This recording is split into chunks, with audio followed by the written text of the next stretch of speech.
Ini menjadi pelajaran ya. Orang punya hutang sampai wafat belum disaur, ternyata anaknya tidak mau nyaur, ahli warisnya tidak mau nyaur. Bagaimana? Ya berat itu.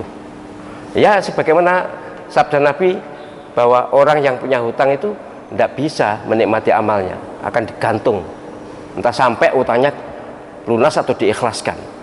Maka kalau mengantar mayat kan biasanya siapa yang punya tanggungan, mayat ini punya tanggungan kepada penyelam, silakan lapor keluarga. Ternyata dilapori juga malah gak gelem nyaur ya. Itu punya ahli waris itu memang susah ya. Nek antum warisan semangat, tapi nek antum warisan utang menghindar, itu manusiawi. Maka yang paling bagus hindari utang. Dan apa sakit? Ya gimana?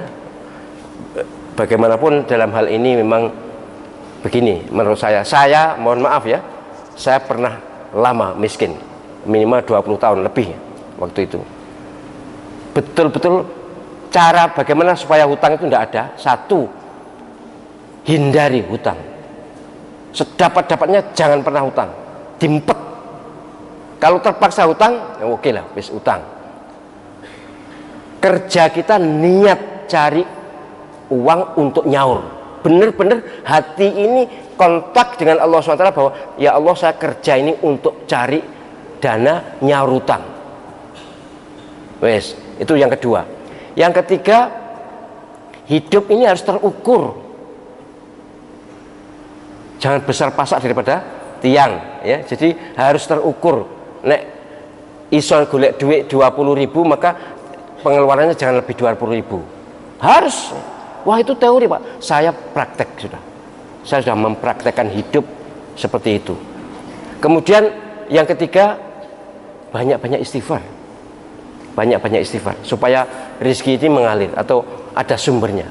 Dan yang saya praktekkan sudah berpuluh tahun adalah doa wudhu itu dari Nabi SAW bahwa Allahumma firli dzambi wa wasi'li fi dari wa barik li fi rizki. Sejak saya mengamalkan itu alhamdulillah tidak pernah punya utang. Kalau punya utang misalnya kepada anak atau kepada saudara untuk keperluan mendadak itu biasa karena belum membawa uang maka itu, tapi bukan utang kepada orang lain. Tapi saya ingin ya penjenengan soal hutang ini ayo menjadi perhatian. Sing wis kadung duwe utang ayo niati kerja kita untuk mencari rezeki guna nyaur utang, dan yang dapat harus benar-benar untuk nyaur utang. Jangan basa-basi niatnya golek rezeki nggih nyaur utang setelah dapat malah tinggi foya-foya. Jangan, itu malah kena bendu. Dapat hukuman dari Allah SWT. Kemudian kalau tidak punya doa khusus ya sudahlah, pokoknya setiap selesai sholat mohon bisa segera nyaur utang. Berat memang, orang punya utang itu hati tidak tenang memang. Jadi kalau gitu ya harus dididik ahli waris ya Pak Haji. Jadi ahli waris harus dididik, jangan sampai ahli waris juga merelakan. Ada memang, ada seperti itu. Saya mengalami kemarin ada yang konsultasi seperti itu. Lilo, orang tuanya tidak nyaur itu rela. Yang penting anaknya tidak punya tanggungan. Itu subhanallah. Gitu nggih.